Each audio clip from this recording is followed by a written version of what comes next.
What's up, everybody out there?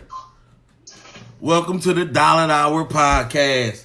Go ahead and give y'all a second to get yourself together and come on into this live. Tonight's going to be very interesting, man. Very, very interesting. Very interesting. Tonight we're going to be discussing the power of addiction. That's what we're going to be talking about tonight, man. And, I feel like, that's a real touchy subject, man, like for a lot of people out there in the world, because it's like, it's real. What's going on with you, Fuzz? What's up, Aaron? We discussing tonight, man, the power of addiction, man. And it's like, when I set out, I be thinking long and hard, like how I could try to give back to the people, out there in the world, man. And, they always say that if you can change one person's attitude, thought process, or behaviors, that you did a great job, So it's almost like I feel like it's my job to go ahead and just bring some light onto the subject, bring some light, bring some light, it's it has some healthy dialogue about it. I'm chilling, Fuzz, I'm chilling. What's going on, Gun? Yeah, man, we talking about the power of addiction tonight, man. This is a real powerful thing that we got going on. Tonight we got keynote speaker, Lee Mudd, aka Leandre Prince, aka I know y'all might know him from. He's the author of Bloody Money 1 and 2, the Tommy Good story. Hey, Mudd, I ain't about to just about to sit here and read off about 15 books. Everybody know who you are. Everybody know you a star. Everybody know you a legend, right? And when I sent you an email getting in contact with you, about the show that, I was trying to put on for the people tonight about the power of addiction, I felt like I had to call you. And I think the reason, like, it's cool to give another man props. Real men respect real men. I got to tell you that I think personally that you are one of the, if not the most talented individuals that I've ever personally met, that I've seen addiction keep him down. So it's an honor to me and everybody that's going to be listening, broadcasting, whether you live or whether you're going to catch up with us on the, on the repost, to hear, some of the things that you got to say. We going to take live callers, we going to bring other people to the fold. But at the same time, like having some conversations with you, man, you got a real powerful story out there that a lot of people are not aware of. A lot of people just know your art and your craft. When you get that pen in your hand, everybody know you finna do work. That's a given. Nobody will ever question that. That's a given. You've set the mark on that one. But at the same time, like I want to shed some light on this whole power of addiction thing tonight, because we hear that, they say each one teach one in the whole nine. If anybody can learn from anybody's experiences, that's a great thing, man. And there's nobody better to do so, introducing to the Dollar Hour Podcast, Leandre Prince, man. Welcome, Leandre. Hey, good evening, man. Good evening. What's up, Buck? Just chilling, man. Hanging in there, man. Hanging in there. What's going on, honey? Good, Troy? Oh, man, how we go all the way back, man, to Crayons, Rose Gate, Rose Hill Boys Club, Absolutely. Prep. Absolutely. You know what I'm saying? So, yeah, man, when you called me tonight, and, a lot of people don't know, I got some really good friends, man, in my life. Absolutely. You know what I'm saying? And being as though that I don't be around them, I chose to be around my negative friends. You know what I'm saying? And I try to stay away from you guys because I know that, like, I can't get over. You know what I'm saying? I look for a motherfucker that, y'all ain't with the bullshit. But I got a question for you before you get, not to interrupt you, good brother, but I got one question that I must, pose to you. It's the simple fact that when you think about your talent, how talented you are, what your rightful place in this world is, because nigga, there's nobody that should be more successful, more wealthy, having all the fruits of all this labor that you deserve. When you think about how your addiction has held you back, how does that make you feel? At first I used to be a little bitter, you know what I'm saying? At first I used to be a bit bitter because I never really could accept the fact that I was an addict. Mm. You know what I'm saying? I never, you know, I just get high. Okay. I ain't got no problem. I ain't got no problem. So, Right. you know, Denial, huh? I was, Denial. yeah, Right. you know, I was bitter for a long time. Okay. Um, and I used to look for excuses or other ways to make me feel better for my financial losses. Mm-hmm. You know what I'm saying? So I would do shit like, you know, I would look for the positive in all situations because like my cup is never half empty; it's always half Mm. full, no matter what. I'm an optimist, You man. always gonna Even be when it, optimistic about every situation. That's okay. if I go in the courtroom and the judge give me 10 years, fuck it, I ain't get to 20. Right. You know what They I'm was talking saying? about a dub at So, first. yeah. So Right. I look at, you know, I'm an optimistic kind of Okay. guy. Um, about riches, I really, you know, I really never put a value on dollars or you know what I'm saying or money like that. I really never did because you know I don't make you know money don't make me. I make the money. If Okay. that kind of make any sense. It makes a lot of Like sense. It makes a lot of sense. how how you gonna be upset about some shit you ain't never Blue had? You know what I'm scheme. saying? So you gotta earn yours. But Absolutely. I do know that What's I'm going on, wealthy, Torn? man. Every time I know that I'm wealthy every time I ride down the street and I see somebody reading one of my novels or I see Right. somebody on the street and they holding my book. That's what make me rich right there. Okay. You know, just seeing, you know, the people, man, and just knowing that I like wrote my name in African American history. You know what I'm saying? I'm always gonna be known as a black African American author, and nobody can't take that away from me. Hey, Not no addiction, not no nothing. So when I'm dead and gone, you know, my books will be here like the Bible. A motherfucker know absolutely. that I once walked this earth. So that's what makes me rich. I Um, I heard that. One other question, before we get into all the trials and tribulations of life, just so the people out there know that you still active, that you still out here pursuing what you need to pursue. What do you have currently in the making right now? What's the last thing that you wrote? Are you working on movie scripts, books, websodes? Like, get the people what you yeah, up to yeah. these days.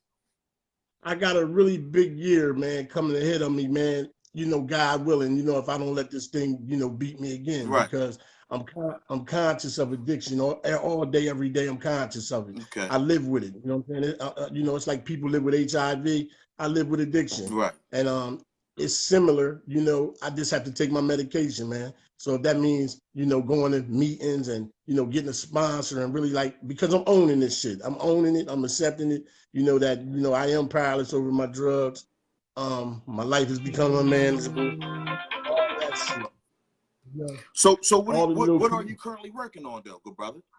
Oh well, right now, man, I got a web series to one of my novels. I wrote a book called Cash App. Mm. A lot of people really didn't get it because I didn't write it for a lot of people. I wrote it for myself, Right. and I wrote it for the people who was living a lifestyle like me. You know, because we the unthought of voices. We the voices that go unheard. You know, when we Okay. out there getting high and shit. You know, you really don't pay attention to us. You know, you just look at us like, oh, them niggas just get high, but like without us, it wouldn't be no y'all. You know what I'm saying? Absolutely. So, you know, sometimes you gotta respect, you know, the junkie too, or the addict too, because like we the one that's making y'all rich. You know what I'm So saying? so And I look so at it like that. so when do you think we'll be able to, you know what I mean, get a first glimpse of your webisode or your web series that you got, you know what I mean, that you're working on that's coming out right now?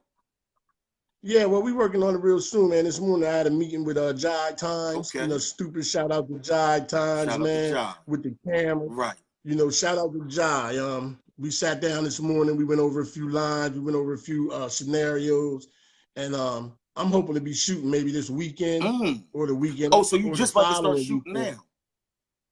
Yeah, we about to start shooting the film, man. Well, the web series. You know, it's Right. gonna be. I'm gonna try to, you know, I'm gonna ride it. I'm gonna ride it out. It's a really, really good series, man. Okay. It talks about every side of the game, emotions. I mean, addiction. Oh, You know, the right. villain. It plays with every aspect of the street. Oh, hey, Every aspect of the street. oh, The positives and the I negatives. definitely heard that. So my question to you is this: if it's one, we're gonna get into the whole story. You know what I mean? Right now, I'm just drawing the outline for them. If there's one thing that you would like for the people out there to know that they can learn from any and every mistake that you may have made in your life, what would that one thing be? Um, Not giving up who you are. Not giving up Explain. who you are. Like, okay, when I say not giving up who you are, is don't let somebody, don't let other people's perceptions, your peers, define you as the individual. Because I haven't been Leandre in a real long time. I've been Lee Mud. I've been what, my friends wanted me to be. A lot of times I did a lot of shit that I never even wanted to do. I just went along with it because my friends did it, or, and that comes from having an acceptance issue. You know what I'm saying? I got an acceptance issue. I got abandonment issues. I got all kind of shit going on within me that I never really knew until I addressed my addiction. You know what I'm saying? These are things that I never knew. I like being abandoned. You know what I'm saying? My mom went to prison when I was a kid. Okay. You know what I'm saying? My dad got 36 children, so he never was around. You know what I'm saying? Okay. Growing up with my grandparents and the age difference was such a gap to the fact that they couldn't tell me what was happening today. They was old school. Right. So, and then my grandfather, he never really got a chance to instill, what being a black man was, because for fear of what would happen, people that were too strong, or people who was too confident or too positive or too sure of themselves as a black man in his era usually ended up hanging from an oak tree or something. Right. So, you got to realize that in the 80s, when I was growing up, the 60s wasn't that long ago. Absolutely. So people was just hung 20 years before, the birth of me, 15 years before the birth of me. Absolutely. Still being hung. So he said, damn, I can teach him how to be a man, but I got to teach him how to turn the other cheek. I can't let him be too confident or too strong, because my grandson going to be hanging from a tree. So I think that kind of had a fear in him that he didn't want me to be, so I never got a chance to really exceed or be Leandre, because he had put a limit on me. He had held me back, unconscious. I not to interrupt you, good brother, but when you first said that the first thing you stopped being you, your message to the people was to never stop being you. And I was having a conversation. Never stop being you. Right. I was having a conversation with some good brothers the other day when we was talking about, this topic of, the power of addiction and everything. And I said the fucked up thing is, everybody realizes once somebody start getting to the addiction, they want to hide from everybody. They want to hide who they really are, but they're not really understanding that, you don't have to just be addicted to, drugs, or you can be addicted to anything. Like they say, too much of anything ain't good for you. You know what I mean? We all have, a lot of us just have addictive behavior, no matter what the subject, I'm glad you said that. I'm glad you said that, right? Can you hear me? I don't want to cut you off. I hear you loud and clear. Me and you, check this out. Me and you could talk. Absolutely. Right? And like we could sing together, right? But we can't talk together. So we're gonna have to figure out how we're gonna work this. But I'm just doing I'm with you, beloved. Do your thing, man. But like, dealing with my step work, man, dealing with this NA thing, man, and it's a step called step 4, man. And it says taking a moral and open, honest inventory of yourself, right? And that means like your diary. That means like you. Okay. You can't lie to you. So doing that and being honest with who I was, man, I found out that I had addictive personality a long time ago. Absolutely. Like, absolutely. I can't, I should have knew that as a child, because my grandma used to bring snacks and goodies and shit home from work, right? And I used to like, my shit was Oreo cookies. So I couldn't eat 2-3 Oreo cookies. I had to dip the whole motherfucking pack. Right, you had to knock everything down. Right there. 2-3 cookies ain't fulfill me. I needed the whole motherfucking pack. Right. So I knew that I had a addictive personality right then and there. You know what I'm saying? Absolutely. So what I'm saying, what I meant by not being caught up and not being yourself, meaning don't let your friends dictate who you become. You know what I'm saying? Because like I said, I haven't been Leandre in a really long time, man. And like learning who I am and looking in the mirror and understanding that same thing. I still got my hairline. Right, absolutely. Nigga, you still have handsome. I know motherfuckers 25 look worse than me, right? and I done been through the ringer. So I'm understanding, man, that I have to be Leandre. What makes it so hard for me to be Leandre? I don't understand. So I had to really do, and I had to really pay attention to what them people in them rooms was telling me. They said, Leandre, you need to keep it simple, man. You need to keep it simple, because I complicate every motherfucking thing I do. If I put a microwave popcorn in there, it say pop it for 2 minutes, right? I'm so motherfucking fast. I'm gonna pop it in 1:30 and then get mad because I got kernels in the bottom of my bag. How about that? You know what I'm saying? When the popcorn done, I should let the shit pop.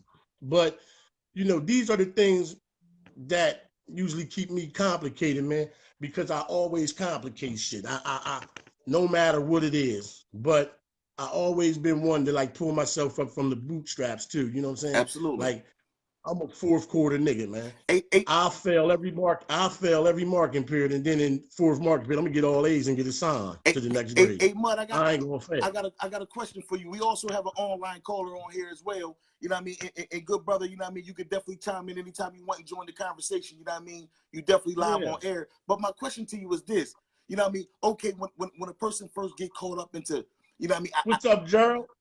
When a person first starts get caught up into getting high, whatever like that, and they realize, damn, you know, I got a real addiction, I got real this going on, and a person just, you know what I mean, you go on, it grows, you having fun, you doing what you do, whatever the case may be.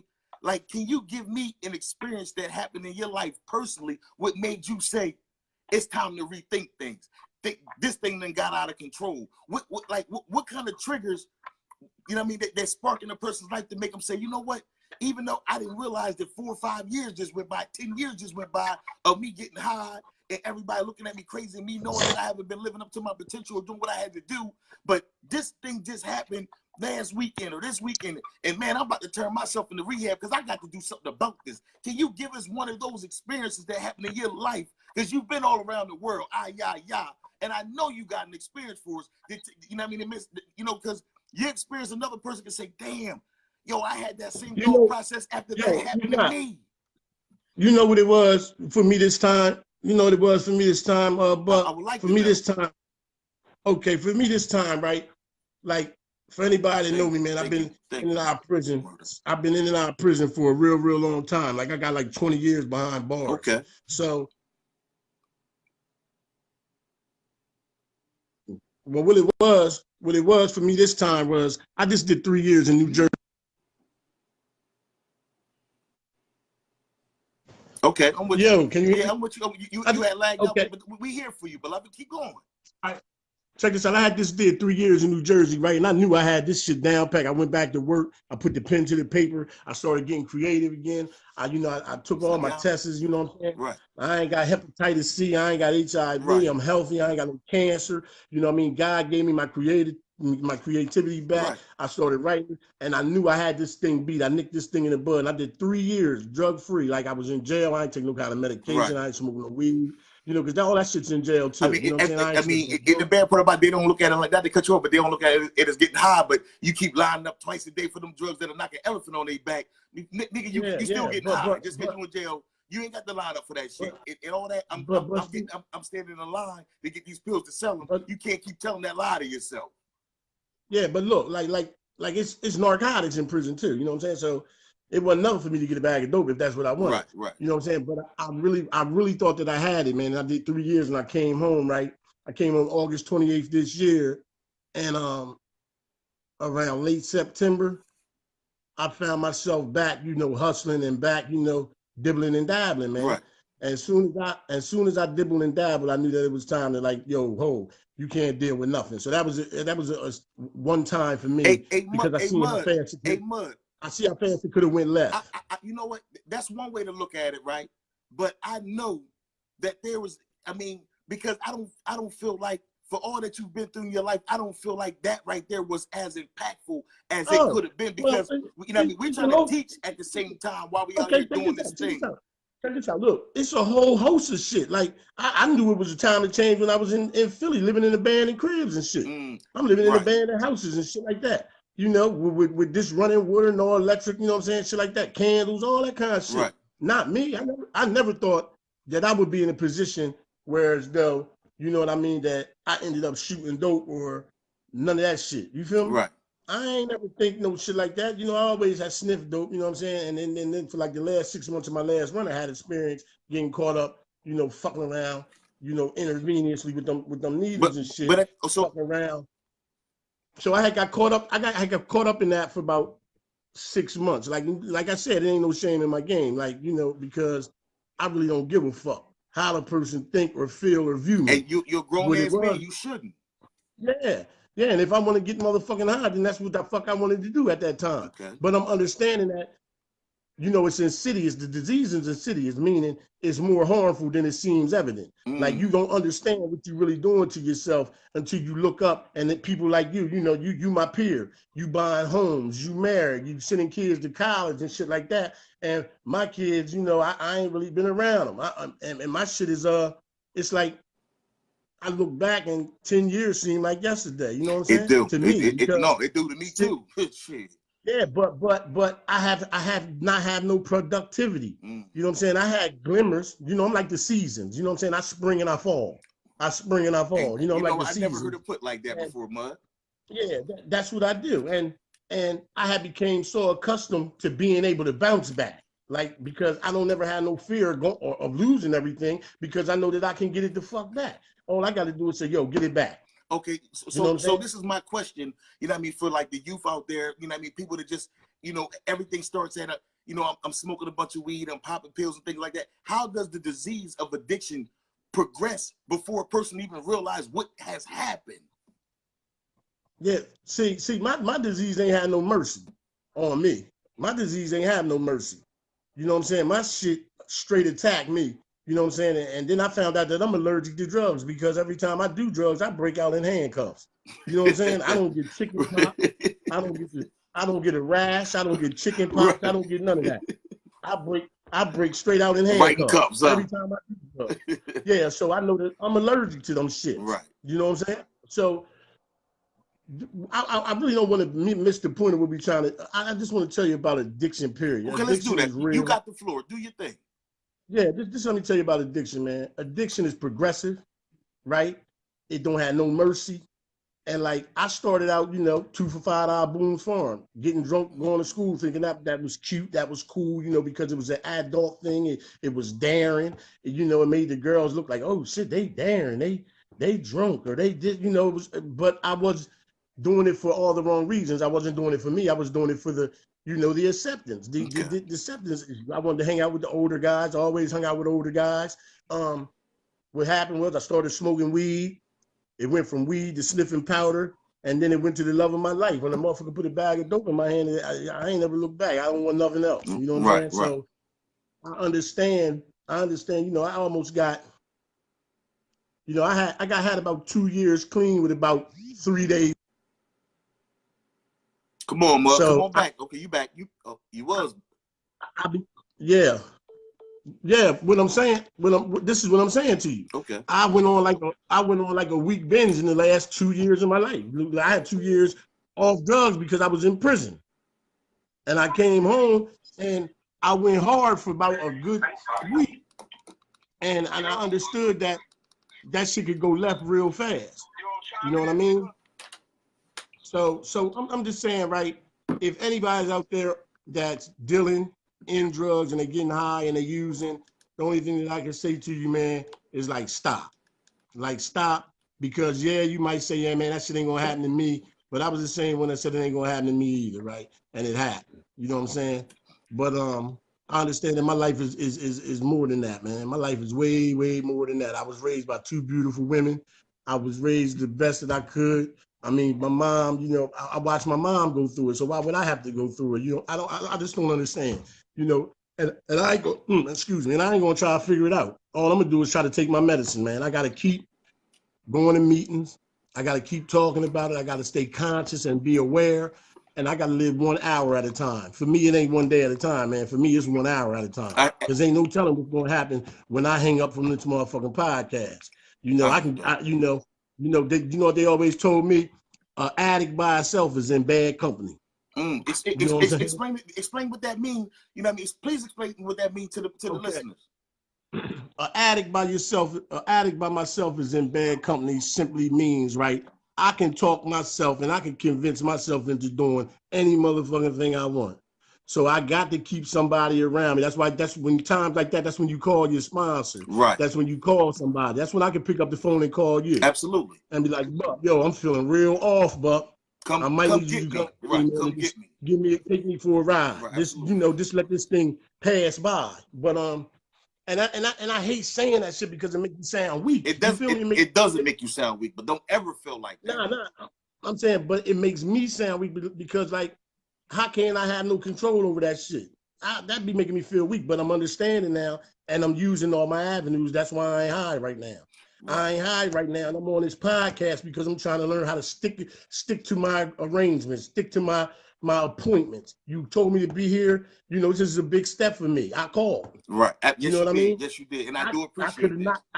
You know what I'm saying? I could have just said, fuck it, I ain't gonna call. And then you would have said, damn, mom, why you ain't call? Man, I was thinking you was gonna call. We had a real nice conversation. Now there's something else I would have missed Right. out on. Right. You know what Absolutely. I'm saying? So I'm trying to, you know, stay to my commitments. If I make a commitment, I'm gonna stick to it. All right. You know, I'm holding this casting call because I'm gonna stick to the stage play. I need 10 women. Well, let me plug myself real quick. Do what you do, I need 10 women from 27 to 35, man. I'm gonna be posting it up. I'm gonna have a casting call. I need some actors, man. Be a part of greatness, man, because everything I touch, the shit turn to gold. You know what I mean? So I'm asking you if you want to be noticed, if you want to, you know, because this is a time for you to get the spotlight. You got a hell of a storyline.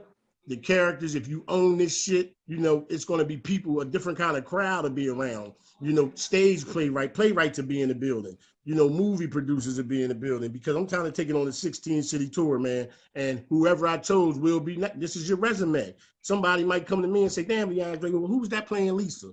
I'll need her information. You know, I got a part for Lisa. So this is something, you know, the income, it might not be really, really big at first because like I ain't really got no income to pay y'all too much. But like we will bust down ticket sales and you will get a percentage of the money because I believe that everybody's time is worth something. So you will be paid. You know, you will be paid. I don't know what the pay will be. We'll just have to Google it and find out what's the average playwright's you know, salary. And you know, we can do like that. But I'm really serious. I'm sticking to my commitments, man, because I know this right here is what people need to see. Then I'm gonna follow it right up with if the drugs don't kill, the lifestyle will. It's another stage play that I wrote. And you know, I'm tired of playing, man. Like the world need to hear me. I feel like God picked me to go. God picked me to go through this addiction because he knew I was tough enough to win this motherfucker. And I'm gonna win this battle. I might ain't winning when I wanted to win. You know, I'm 45 years old, and I'm saying, damn, I should have got this shit at 25. You know what I'm saying? But I didn't. Everybody don't make it to the finish line at the same time. No, they don't. God made me get it. God made me get it right on time. He made me get it when I was supposed to get it because I might not have been ready 10 years ago when Bloody Money came. Hey Mo, we want to take a question. You know what I mean? We want to take a question from our online caller. You know what I mean? People want to speak to you. You know what I mean? And stuff like that. Caller, are you there? Sure. Okay, well, you know, you definitely online. We got Lee Mudd, Leandre Prince. You know what I mean? Famed author in the building. You know what I mean? You know, is any questions, anything you want to add to the conversation? Yeah, I don't have a question. I just want to comment. That's what you really call authentic. You know what I mean? That's not no canal street. That's not no knockoff. That's what you call being real authentic. I salute you. Continue to salute you. And just continue to keep striving for greatness, man. Thank you, brother. I mean, I don't think it get no realer than that. Yeah, I'm emotional kind of motherfucker, so he might have just almost broke me down. Just, you know, just knowing that somebody like really cares, you know, because I'm so used to like, you know, I ain't dealt with emotion in so long because, you know, by me getting high, that makes me not feel. You know what I'm saying? It's a lot of shit that I didn't want to feel. So I stayed high to keep myself numb from feeling. So now that I ain't high, I watch a motherfucking animated cartoon like Lion King and break the fuck down like need tissue and shit. Right. Because I ain't feel. You know what I'm saying? So now I'm learning how to feel again. And I'm understanding that I got a real soft side to me, man. Like I'm an emotional guy, man. And that's Leandre. That's right. Leandre is. Right. You know what I'm saying? So I'm understanding to embrace Leandre, man, because Leandre is a nice guy, man. He's a really nice guy. And I like Leandre. Oh, and I like Mudd as well. So my question is this: like for people on the outside looking into addiction, and they say, well, this person has been back and forth to jail X amount of times, or this person he keep getting in trouble, or he did this or he did that. When is enough gonna be enough? I think I'm not saying that they don't have a right to feel like that because they continuously being hurt by loved ones. You know what I mean? That's actually going through the whole addiction process and the whole nine. But what is it that those people truly don't understand when they think that enough should be enough because you've been locked up 12 times for the same BS. But you know, are they truly understanding? I'm gonna just say this for people who don't relate to addiction. I'm gonna just show you this kind of shit. The same reason why we keep getting high is the same reason we was talking about them relationships yesterday. Right. Why you keep fucking with that same nigga that keep cheating on you every day, right. or why you keep fucking with that same bitch that cheat on you every day. Right. That's the same shit. Right. You know what I mean? So put yourself that way. Why you keep fucking with this nigga and he done knocked you out 15 times? He done got caught. You done caught him in the car with the bitch. Right. You done found rubbers in his pocket. His phone is constantly ringing, but right. you still fucking with him.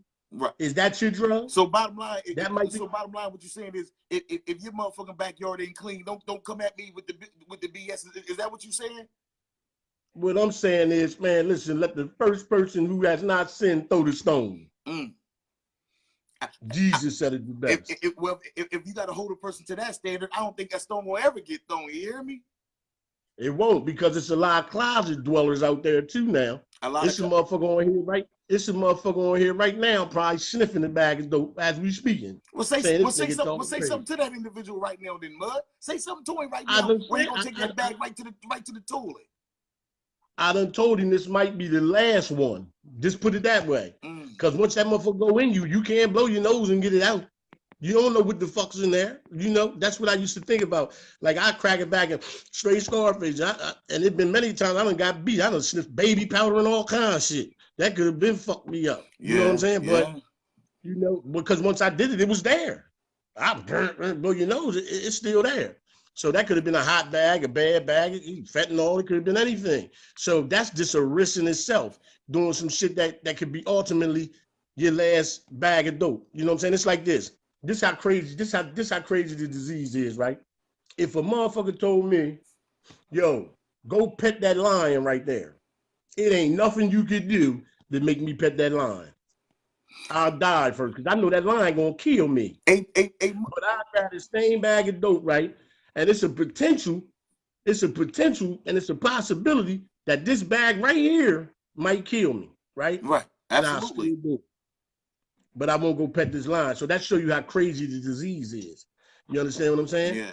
That show you how the disease is. If you haven't lived it, you're never really going to understand it. I can't really explain it to you.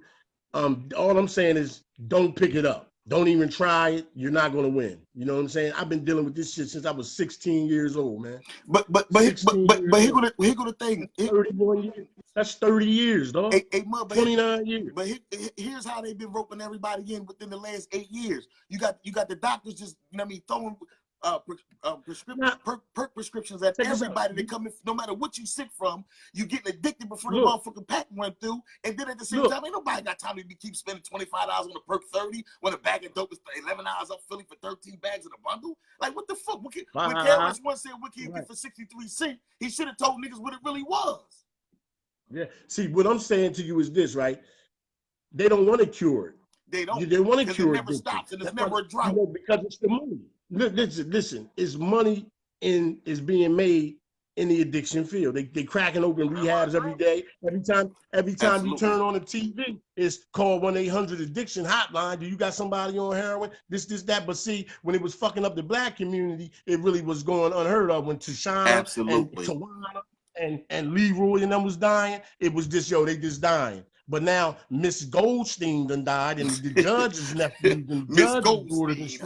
Now it's a state of emergency. Right. They trying to cut $1 billion budget to fight the disease of addiction, because now the judges and daughters and shit is dying. Absolutely. And they walking up and down Newcastle Avenue selling pussy. That's what they doing. Yeah. The judge's daughter that went to Padua, she graduated from NYU, and she's right at Motel 6 right now in the back of a motherfucking tractor trailer eating a dick. You know what I mean? So now it's a problem. Excuse me for laughing, good brother, but that was so visual, I actually pictured it. You hear me? Yeah. See, I gotta listen. One thing about me is I ain't gonna put no cut on this shit. It ain't gonna be no cut on this shit when they call you 3 a.m. and say, come identify this body, and they pull that sheet back off your little pumpkin. No, it's not. Is this your pumpkin right here? So why do I gotta put cut on my shit? That's why when I put this play out, man, it's gonna be a lot of people that be like, "Oh my God, it's cursing in here," you know. Yeah, my shit is raw, you know, because that's what it is. The reality. I'm a reality speaker, man. And at the end of the day, like I said, at 3 a.m, when you get that call and they say, "Would you come down here and you pull the sheet back and it's your little pumpkin or your little peaches, you know, your baby girl is laying on that motherfucker blue because she did." Now you want to be an activist. You want to come out with the sign. You want to stand in front of the hood and be like, "Yo, fight addiction. Here's my daughter. You got her on your shirt. She, yo, you know, all that." Now it's an epidemic. But when our peoples was dying, it was what it was. It was part of the plan. It was definitely a part of the plan. It was part of the plan. So what they did was they incarcerated us from 18 to 25, our most reproductive years of our life. Women don't need birth control. Birth control, Gander Hill. Yeah, that's where, you know, that's where everybody we can't reproduce if we the fuck in jail. And then I'm saying we got our women turning to each other.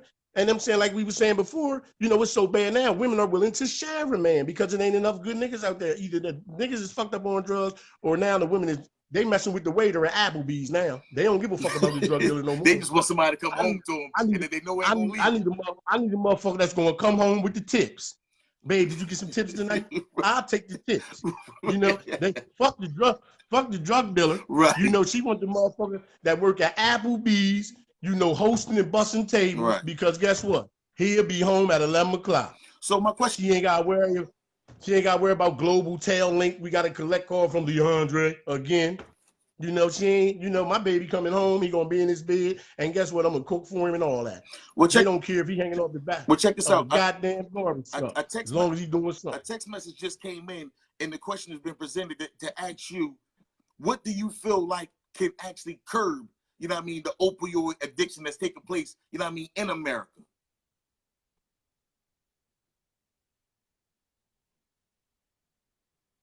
What can curb it? What can curb it? Like, what can curb? We know all the factors that's going into the doctors.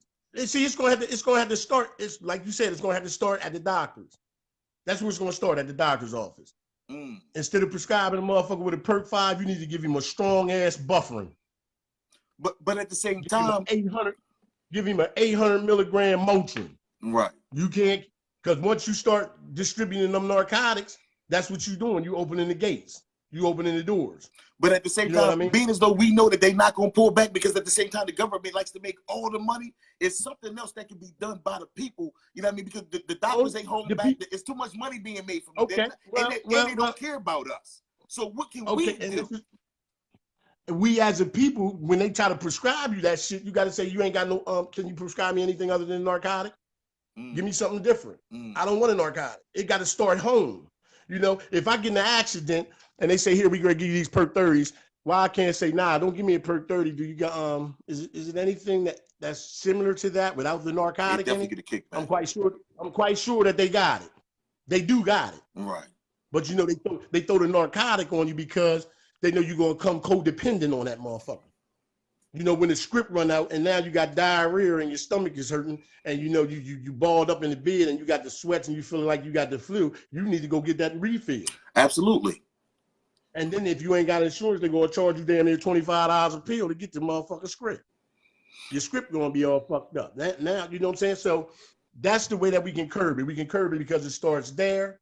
Another thing, man, you can do is you gotta educate. Everything is always education, man. You got to educate. You got to show a motherfucker firsthand. You're going to have to walk the young bucks through the morgue. You're going to have to let them see an OD, what an OD look like. And I done had people die in my arms. Okay. And that's just real shit. Okay. I ain't lying. I done left motherfuckers in the motel, the Hollywood motel, dead. You know what I mean? For fear that I'm going to get the fuck in trouble. Right, absolutely. You know what I mean? Absolutely. But I did make the call. And I did say, you know, I was there. I tried, you know, boom, bam, to somebody OD'd and I got up out of there. I ain't get no trouble for this shit. You can't get in no trouble for it. But what I'm saying is, I done seen them die. I done seen it. And the crazy part is, whatever made them die, I went and tried to find that bag because that shit was good. That's how insidious it is. A motherfucker died. They say, Polo is killing you. Polo, do not buy Polo dope. Man, Polo dope line be from here like welfare cheese. That should be all the way around the corner. And that's the crazy part about it. But being, you know what I'm saying? But being as though people, people aren't really actually dying from the actual dope. They dying from the fentanyl in it. I mean, that ain't true. That's not true? That ain't true. Fuck no, that ain't true. Don't get it fucked up on that, because yeah, they dying from fentanyl. You know what I'm saying? But before the fentanyl, they was dying off heroin too. Yeah, so we can't escape the fact. It's just, you know, a lot of people don't know what they're doing, and they cut the shit with the fentanyl, and that's how they die, because they don't know how to cut it. And people was dying off of that, or they just giving you pure fentanyl, because fentanyl is the same shit. They got fentanyl patches, they got fentanyl lollipops, they got all that shit. They got fentanyl lollipops, brother. I never even heard of no shit like that. Yeah, cancer patients, they give them a fentanyl motherfucking lollipop, dog. And they walk around sucking the lollipop high as a motherfucker. That's what they do. Wow. Yeah, you know, I didn't know that. So, you know, they got all, excuse my language too, man. I'm cussing like a sailor. I'm working on that. I'm sorry, y'all, for everybody that's online. And, you know, I see I see a couple pastors and, you know, people, you know, that's church and godly. My fault. You know, I'm godly and all that too. But, you know, like I said, I've been around killers, rapists, drug dealers, and gangsters for damn near 25 years in and out of prison. So I'm working on my tongue, y'all. I'm working on that too. One thing at a time for me, baby. I can't work on everything because I miss something. Absolutely. I got to do one thing at a time. Okay, first is the drugs. Leandre, don't pick up today. So as soon as I woke up this morning, Leandre, whatever you do, don't use today. So, and I got to remind myself. So my question, I got to remind myself. So my question to you is this: I know how the Delaware prison system work, and every time somebody get locked up for a drug charge, they want to make sure that you get, you know what I mean, sentenced to a treatment program. You know, that's the first thing they do before they rock your boots. Next time you come back. Let me stop you. Okay. And you know why they do that? Speak on it. You know why they do that? Because they can't give you life in prison without being rehabilitated. So the first thing they're going to do is they're going to give you a goddamn program. So when you pick up another charge on the Recidivism Act, right? Oh, we already treated and give him life. So, but my question to you is this: when they put people in those programs, when the person wasn't even expected to be in the drug treatment program, do you think that do you think that it's effective by any means, or is it taken as a joke because everybody know exactly why they're being sent to this program? No, listen, treatment works, man. Treatment works. It depends on if you going in there to get out of prison, you're going to miss something. Right. But 9 times out of 10, even if you go in there and be bullshitting, you're going to learn something. I guarantee you'll learn something. Because I went in for the bullshit and I learned something. You know what I'm saying? I learned something. Only thing I can't do, or only thing I didn't learn, was how to stop using. You know what I mean? And that's what I'm working on now. So I got people in my life, like, that's in recovery that I call now, and I say, damn, how did you do it for 4 years? Right. How did you got 3 years clean? You know, and I got a couple female friends, you know, that I talk to a lot on the phone that's in recovery, and they say, come on, Leandre, look, we with you. You know what I'm saying? Just whatever you do, don't use. So you win. The battle is won, man. If you don't pick up, you know what I'm saying? If you don't pick up, man, you're going to win. I mean, right now, check this out. I'm broke as a motherfucker, dog. I just spent my last couple of hours getting me some Newports, right? Right, okay. But guess what? I'll be all right.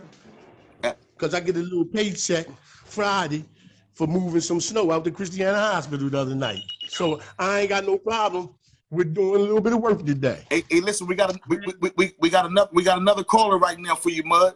You know what I mean? I think it's somebody that know you. You know what I mean? They want to say something to you. Caller, are you on the line? Yeah, I'm on the line. What's going on, Lee Money, Mud? Hey, baby, who that? He said, who that? Most of the time, man. Your boy Mike D. What's going on with you, baby boy? Hey, man, what's going on, man? Hey, man, you know, I had to call my friend because this is a serious topic to me, and it's a serious topic. It's definitely a serious topic. So, is there anything that you wanted to chime in on the subject, good brother? Is there anything you want to say to, you know what I mean, Mr. Bud, while we got him on the line? Because we can't, he's throwing up on the microphone, and I love it. And we can't, you know what I mean, we can't stop it because, you know what I mean, this is good for all of us. You know what I mean, everybody listening, everybody that's a part of it. So, you know what I mean, the floor is yours, good brother. Anything you want to say, period? You know what I mean, you on the mic. I just want to say, man, that, hey, Lee Mud, I commend you, man, for giving the people the best that you got, man, and talking about your addiction, and I want to say that addiction is definitely a disease, and it's definitely coming and baffling, man. And the people out there who suffer from addiction, just keep working on it, man, and make it happen. But me, Mud, I really commend you and educate the people about it, because I know you know a lot about it. I know you've been through your addiction. And I have addiction as well, and the rest of us do out here, whether we want to admit it or not, everybody's addicted to something, And right. At the end of the day, I just want to say, man, that you're a very smart dude, man. So keep pushing forward and keep doing what you got to do, man, and all positive things that happen to you, man. And just take it day by day. That's what I can say for you, brother. Okay, thank you, brother. That's well needed, because sometimes you do need to hear, instead of being used an asshole, use a motherfucking sucker while you keep fucking up. Sometimes you do need to hear, hey man, I'm proud of you. So that do make you feel good sometimes. You know what I'm saying? You definitely getting a lot. Not to interrupt you, definitely getting a lot of positive responses, beloved. But what I had to say for real though is like, addiction ain't nothing to be ashamed of no more, man. Like I used to be ashamed of that and embarrassed by that, because I had a problem that but I understand that millions of people got the same problem, man. And like, go ahead. I'm sorry, beloved. Yeah, it's like you look at a person. I look at myself, and then I say, damn, I ain't the only one, man, because we lose people every year, prominent people. We almost lost Demi Lovato last year, because of her issue. We lost Amy Winehouse. We lost Ray Charles. We lost, everybody had, some people, man, and it's usually the ones with the most talent that get caught up in this shit, because we be thinking we smart or we can outdo it. You know what I'm saying? But God always picked, the strongest one to fight the hardest battles, man. Absolutely, absolutely. And I know He chose me because He know that I'm gonna win this thing, and I know it. You know what I mean? My thing. I don't know if anybody's familiar with this. I mean, real quick, okay. I'm gonna be real quick, Bob. I'm gonna real quick. If anybody want to do anything tonight, man, after this, I just want y'all to pick up the Bible or the Kitab or whatever, and I want you to read the story of Job. And Job explains my life. When I read Job in the Bible, Job was a guy that had the riches, he had the family, he had the wife, he had the acres of land, the sheep, the cattle, and God gave him a disease called leprosy. And his people shunned him. They didn't want to go around him. He took all his riches away from him. He did all of that. And Job never gave up faith. He always, and like me, I had the little bit of riches. I was married. I had the family. Everything was going good. And God gave me a disease called addiction, right? And all my friends left me, just like Job's friends left him. But I never stopped putting my forehead to that ground and hollering the Lord's Akbar at the top of my lungs, because, I know that the law is Allah. You know what I'm saying? It ain't no higher deity than the law, depending on what the idol or what you say God. You know what I'm saying? So as long as I keep having my faith in God, He's going to do just what He did to Job to me. He's going to give me everything back tenfold, because I ain't never lose faith, man. I ain't never lose faith. And I'm not going to lose faith, because I know that something got me here. You know what I'm saying? Because I done did the same bags of dope that killed the person that was at the motel with me, and I ain't died. Why ain't I? Right. I'm here for a reason. So I know that it's a higher being than just me. I ain't doing this shit on my own, dog. So what I'm saying, y'all need to read Job. It's very inspirational. And it'll help you, man. The man stopped complaining about his shoes when he came across the man with no feet. You understand what I'm saying? Absolutely. So I look at stuff like that, and I understand that this is going to be an ongoing battle. It's people, when I go to the NA rooms, that's still in the NA rooms, and they've been in there, and they say, hey, man, my name Kevin. I got 25 years clean. I'm saying, damn, why you still here? You ain't cured yet? Yeah, absolutely. He said, nigga, I ain't gonna never be cured. Hey, listen, first of all, it's something that I wanted to do. You know what I mean? Once I seen Cousin Rod's name pop up on the screen, first thing I wanted to do is congratulate my brother. You know what I mean? For 18 months clean. You know what I mean? I'm definitely, man, proud of you. I'm definitely pushing for you, and I want to give a strong salute to anybody out there who done fought that has fought addiction. You know what I mean? And is right now trying to win it. I don't care how long you've been winning it. You winning it, man. You know what I mean? I salute you, man. You know what I mean? I tip my hat to you on some G shit, man. Because at the same time, hey, Buck, we need a Buck. we need that from people like y'all too. You know what I'm saying? Instead of, you know, Because I'll sometimes never look down on nobody for when you nothing. see somebody, sometimes just pull over and just you might say one word to a motherfucker, man, that can help them, man. Like I'm saying, if you ain't been in on drugs and you ain't had nobody in your life on drugs, but if you know somebody on drugs or somebody that's fucked up and that's a friend of yours, or you know what I'm saying, somebody that you know is a better person than what they are, Right. man, just pull over and just say, yo, man, I love you here, and pull off. And pull off. That's all you gotta do. Right. Right. Yo, man, I love you. When you pull off that I love you, will be stuck on a motherfucker's mind for the next 10 days. Damn, that motherfucker said he loved me, man. I gotta do something. That might jar him back to reality, man. Just that one little word. Give a motherfucker a hug. Shake his hand. Do something. You know, because don't nobody want to be doing that shit. I mean, it may look like a motherfucker. It started out as fun, but when it stopped becoming fun, when you become dependent on that shit, it ain't fun no more. It used to be fun for me when I smoked a joint and just laugh all motherfucking day long. But the laughs soon turned to cries. Wow. You know what I'm That's saying? powerful, I brother. done cried getting high. I'm crying, getting the fuck high. That don't make no motherfucking sense. So that's when I started knowing that, damn, it's something really wrong. You know what I'm saying? So, Hey, Mud, can I say one thing, man? Like, having this conversation with you tonight about this shit, my nigga, for real, man, it makes me want to do more. Like when when I get off this podcast, man, like, I just want to sit back in the room by myself, man, and just think of what I could actually do to help out. I don't want to go over to the Connections building and you know what I mean, just go over there like what everybody else doing. They don't really give a fuck about what they're doing. Like it's real. It's real, man. I want to do more because of you, beloved.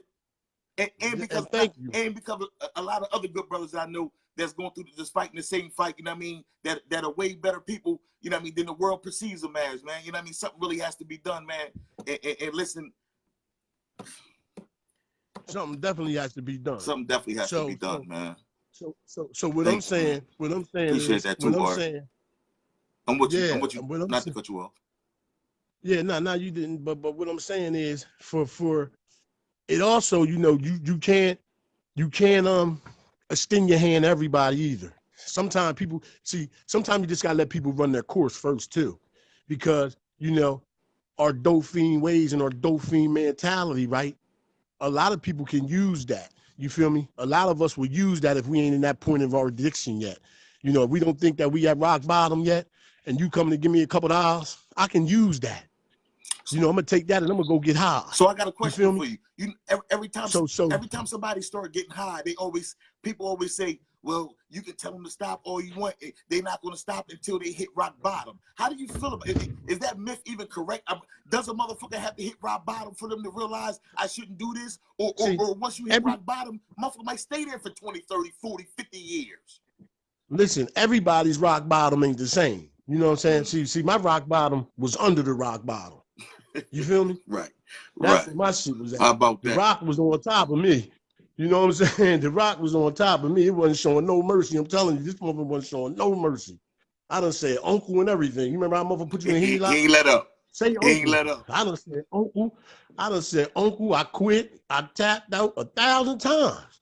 So I just was digging deeper until I eventually became under the rock bottom. And I'm walking around so motherfucking hungry that I done contemplated like picking up a motherfucking burger off the ground because I'm the fuck starving. You know, I got money in my pocket. See, this is how crazy it is. See, in Philly, it ain't no shorts. So I might have just bucked up on $20. So I know that for me to get 2 bags of dope, it's gonna cost $20. It ain't gonna cost $19.99. They're gonna tell you go find a penny. You hear me? Mm-hmm. So I can't go get a McDouble for $1 because that's gonna stop me from getting my 2 bags of dope. So I'll starve first. Fuck it, I'm gonna figure a way to get something to eat, but I'm gonna get this now while I got it. And that was my under the rock bottom for me, man. I blew a lot of good relationships. You know what I'm saying? Talking about female wise. I really never meant to cause none of the females that I ever dealt with any harm. And you can ask them, none of them had I had no malice intent in my life, man, dealing with any of the females that I went involved with. But unconsciously, you know, I'm probably, like I said, I'm probably the only person that had about 20 moms.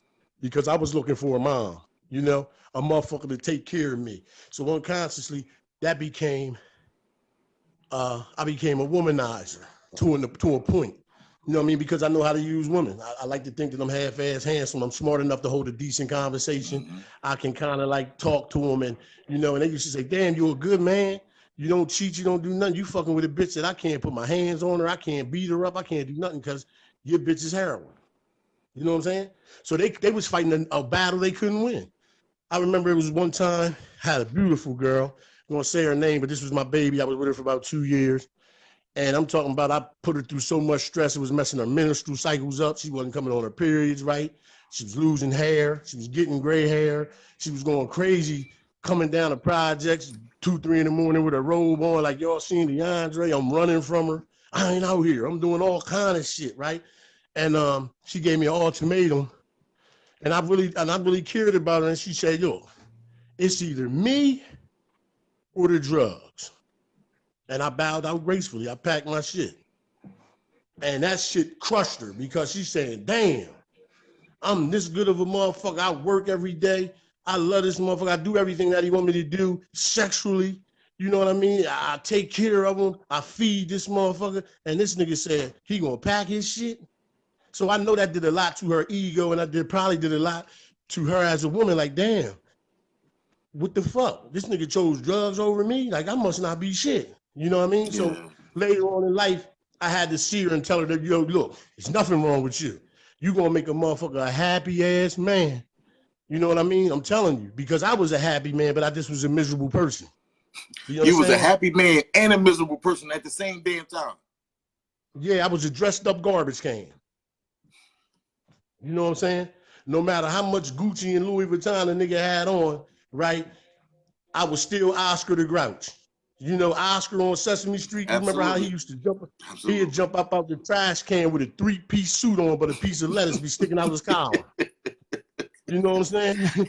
Yeah, I Jody remember that, bud. Him and his girl. She'd jump up, boom, she got trash hanging out her pocketbook. Right. You know what I'm saying? So that's the type of motherfucker I was. I was Oscar. I would have a Gucci and the Louis V on, but I might got $3 in my pocket. This shit just wasn't adding up.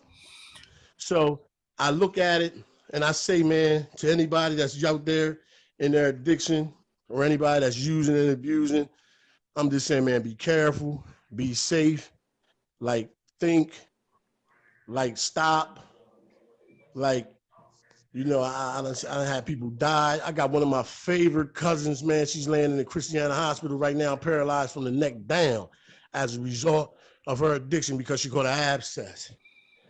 And I'm not going to say no names, but she's paralyzed from the neck down. And I love the shit out of her. I call her every day. And just to see her not being able to move, this person with all this energy, all this motherfucking, you know, this person I'm talking about, I love the ground she walk on. This is my dog. And when I see her, you know, I'm over the tears now because she made me get over them. Nigga, we ain't no motherfucking chump. It's what it is what it is. She's strong as hell. But for her to not be able to move and for her to have to be cleaned and washed and, you know what I'm saying, and wiped and, you know, it's humiliating for her.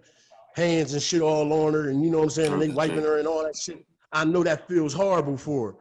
But this is a person that ran around on the street with me up and down Newcastle Avenue 100 miles an hour from a month straight with no sleep. This is the type of shit we used to do. And for her to be crippled like that and handled like that, that's just another reason that I think about that, man. I think about that. And I said, damn, that could have been me. So I tried my hardest to keep that in the forefront of my thoughts. Understanding that I had somebody die in my arms out to Hollywood. That I've seen people die up Philly right in front of me. Narcan ain't working and all that kind of shit.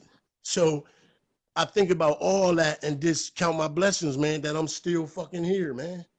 I'm still here. So who am I to like smack Allah in his face by saying, okay, you done brought me out of the motherfucking rough waters. Now I'm on the motherfucking smooth waters. I'm gonna ruffle them up again. Nah, man. So don't listen. And don't nobody get the wrong impression that I'm saying I'm cured or I'm healed or because I ain't. I'm telling you, this as much as I'm talking to y'all right now, I can hang this motherfucking phone up. I'm telling you, This how real this shit is, and this how fast it happened. I could walk down the projects, man. Tonight. But that's what I gotta be conscious of. I gotta look at everything that I'm trying to achieve, everything that I want to become, and none of that shit is gonna manifest if I walk down the projects, man. So I got to when I in this conversation, you know what it is for me? Shower, bedtime. Yeah, as soon as we hang up from this broadcast, I'm calling you anyway, beloved. I'm gonna talk to you till you go to bed. So don't. Yeah, it's shower, bedtime. But right now, there's no thoughts of getting high because we on a subject, and when you're talking about it, you realize how bad of a thing it is. You know what I'm saying? So I know that I'm good right now, but it's tomorrow morning. If I don't walk my ass down 12:12 at 11 o'clock and go to this motherfucking meeting as a reminder, right? Then I might miss that meeting. It might be some real good shit in there that I need to hear tomorrow. You know what I'm saying? Because I can probably use. You going home, cuz? Yeah. All right, love you here. Right. You know, I'm just fortunate that I still got my family members. Like right now, I'm 44, and I'm staying with my brother, Ty. You know, Ty Bruton, my brother. Never turns his back on me. Ty, I never ever, man, we rode big wheels and slid down these motherfucking steps right here on our motherfucking stomach. At 5 years old, we slid down them same motherfucking steps on our stomach, and I'm still here, man. My brother, I love my brother, man. He at work right now. Look, I'm in the house. Can you believe it? A motherfucker let me stay in the house by myself. It'd have been a time it wouldn't been a TV in this motherfucker. Look, see all these 70 inches. You know what I get? You know what I get for these motherfuckers right here? Do you understand? Yeah, I do understand, Look, man. it's all kind of shit. It's all kind of shit that can go. You know what I'm saying? And guess what? It'd go, and my brother would be here, be mad. He might cuss me the fuck out, man, motherfucker, might not talk to me for 2-3 months. But he's still my brother at the end of the day. But it been a time, he wouldn't have left me in here with that shit. So that's what's letting me know that I'm showing some growth.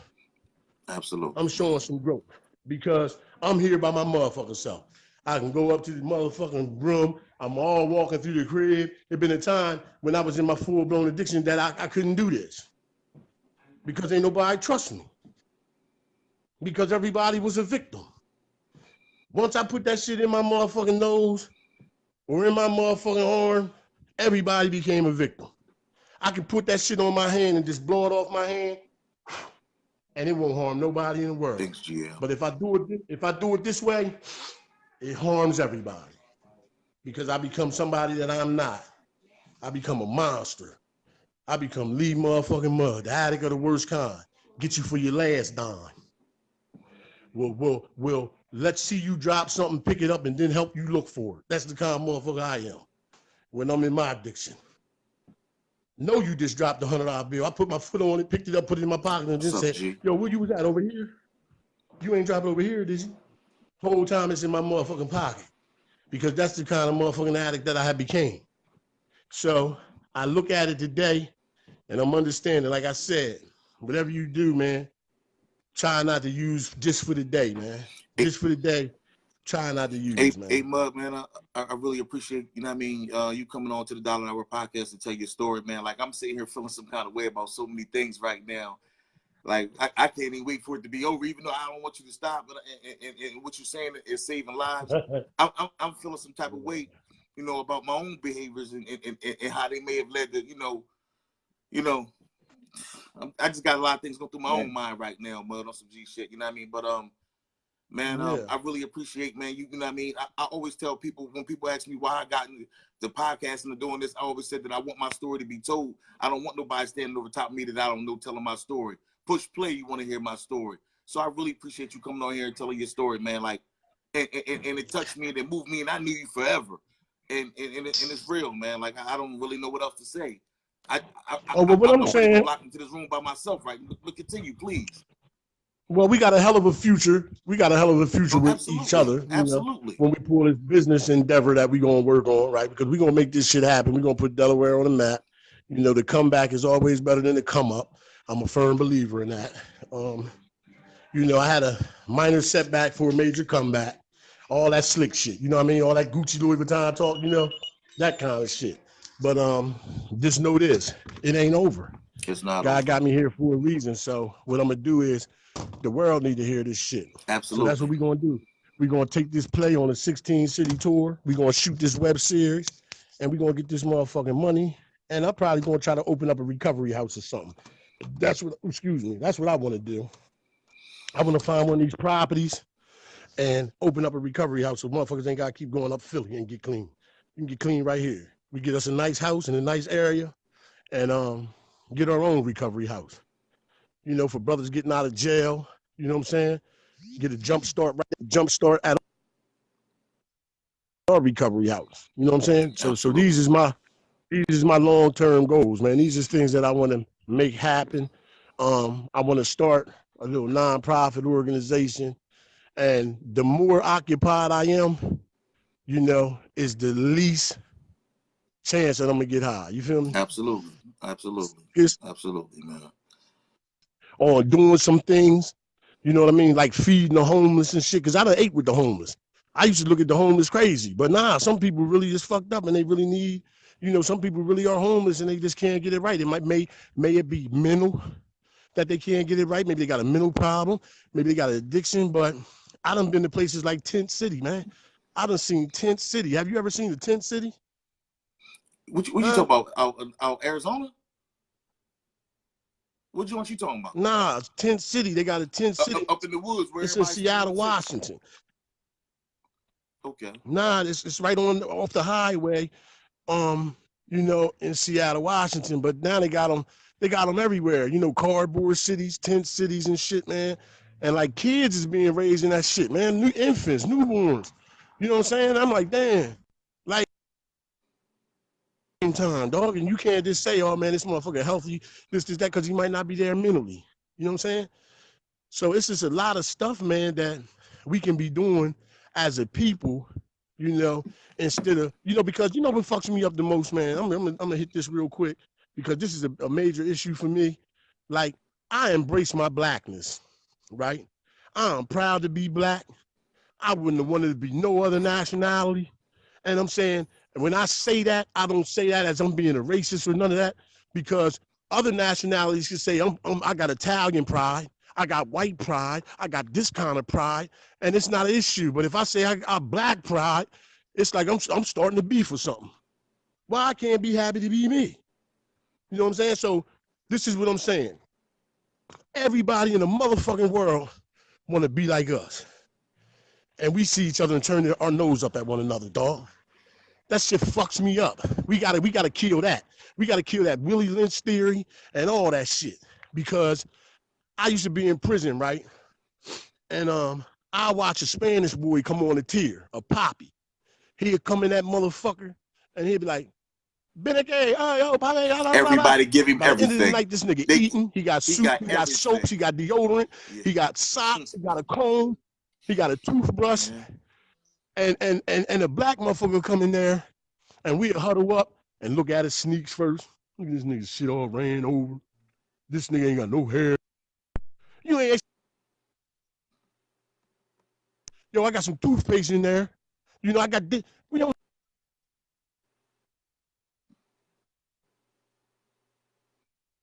Mud, your Wi-Fi acting up, Mud. You know what I mean? Because a motherfucker doing a little. Fuck that shit, man. You can get your own. You can get your own, man. I'm tired of blaming it on the white man and blaming it on this and blaming it on that. Nah, nigga. You got the same opportunity as everybody else. And I learned that because I used to deal with a Muslim brother from Africa when I was doing my book signings. I'm going to be real quick. His name was Musamba, right? And then he was in Queens. And I used to go up Queens like every weekend. And, man, I knock off 300 books with him, sitting up there by the Coliseum, right? And Musamba was a Muslim. So every time Salat would come in, we would run through the bus station and run to the masjid and we would pray. And I was like, yo, because a lot of beautiful African women and shit is in New York. So I used to be trying to talk to them and shit, because they'd come and see Musamba. And they'd be like, hey, Musamba, brother, you know, with the pretty African accent and shit. They sharp, no makeup, you know, got the head wrapped up. I'm like, damn, she beautiful. You feel me? And I'm saying, yo, Musamba, why she gonna talk to me, dog? He like, you know why? He said, because we taught at home in Africa, when you come over here, don't deal with the African American. You know, they accept us when we go home, but they say when you come over there, don't deal with them because, right, we over here and we got the opportunity for free education. Listen, if you hit the books and you do everything you're supposed to be doing, you could get a scholarship to Harvard, Yale, Princeton, to be a doctor, a nurse, whatever the fuck you want to be. But we rather smoke blunts, drink 40 ounces, hang on the corner, you know what I mean, sell drugs, you know, turn your music up real loud, you know, cold-blooded like an asshole. And the Africans walk right past us. And they won't even say nothing to us. And we'll say some shit like, fuck you, stinking motherfuckers. You motherfuckers ain't got no deodorant on. African motherfucker, this, that, da. And this be the same motherfucker when your dumb ass gets shot. He be cutting your clothes off while you doing surgery on your dumb ass. You know what I'm saying? Yeah. So I look at shit like that because they coming over here from Africa and they getting all the shit that they can get straight from going to school. I'm gonna go to school, I'm gonna bust these books out. They putting in 10, 12 years of school, you know, and then they becoming a doctor. And that's why they all woken up in Christiana Hospital right now, saving lives. You know what I mean? All right, So they Mud, you know what I mean? Closing out this podcast, is there any part, not to cut you off either, good brother, but for I got a lot going on. Listen, is there any closing words you would like to give to the people, you know what I mean, closing out this podcast, good brother? I'm gonna call you as soon as it's in though. Okay, first and foremost, man, I want to thank you, man, for inviting me on here, man. I want to thank everybody that tuned in. I hope somebody got something from me. Definitely. If you did, it came strictly from Allah. If you got anything bad from me, it came from the shaitan, and that wasn't my doings. But what I'm saying is, I want to, you know, first personally thank everybody like who still believes in me and still has a little love for me, right? And is rooting for me, man, because you can will shit to happen, man. And if enough of y'all will that I'm gonna make it, then I'm gonna fucking make it. But if a lot of y'all will that I'm not gonna make it, it's a possibility that I won't make it. You're gonna make it, beloved. We not even entertaining negativity. I know. You're gonna I'm make just it, saying. so we're not even throwing that out in the universe. I know. Okay, that's what I'm saying. That's what I was going to say. Whatever you throw out into the universe is going to come back. If you put negativity out into the universe, negativity is going to come back. If you put positive into the universe, positivity is going to come back. So all I'm saying, man, is I just want to thank for all the love, man, that people still show me, man, despite my shortcomings, despite my failures and shit. I just want to thank y'all for that. You know what I'm saying? 2019, I'm planning on being a really big year for me and for our state and for our town. And hopefully I can help and save some people's lives, man, because absolutely, I'm a cold-blooded advocate and trying to help, man. I'm done with the bullshit. I ain't never been the violent dude. I don't like the violence. I don't even own a gun. You know what I mean? When I'm in my dumb shit, I got a gun, but you know, I don't want none of that shit, man. I just want to make it. I want to be happy, man. I'm going into the second half of my life, and I do not want to live a whole life and absolutely didn't do shit for a whole life. You know what I'm saying? I don't want to be that guy that coulda, shoulda, woulda. I want to be the guy that when I die, he did, he done, and he was still doing. That's what it is, man. Listen, man, appreciate you coming on the show, man. Real talk, man. Thank everybody, man. Love y'all and all that shit, man. Just look out, 2019, man. It's a really, really big year for me, man. I'm not going to stop until I make it happen. But love y'all, man. Love you, Buck. Love her. Love you too, beloved. And I make a change, like I said. That's all be it positive, is, man. That's all. All right, listen, this concludes, you know what I mean, this episode of the Dollar Hour Podcast, man. I hope everybody got something from this, man. I hope, you know what I mean, Lee Mud's story, you know what I mean, Leandre Prince's story, you know what I mean, touch somebody, man, to make a change in their life, man. I really do, because at the same time, you know what I mean, we the only race and the only culture, the only nationality, you know what I mean, going in the opposite direction while everybody going up, we going down. We got to do something about that. We got to change that. We got to fix that. And we got to start caring about our brothers, you know what I mean? We got to start caring, man. It ain't not cool to care. You know, it's cool to care. We need to flip it. You know what I mean? If you care, you cool. You know what I mean? Forget the stereotype that the rappers got you feeling like, man. I love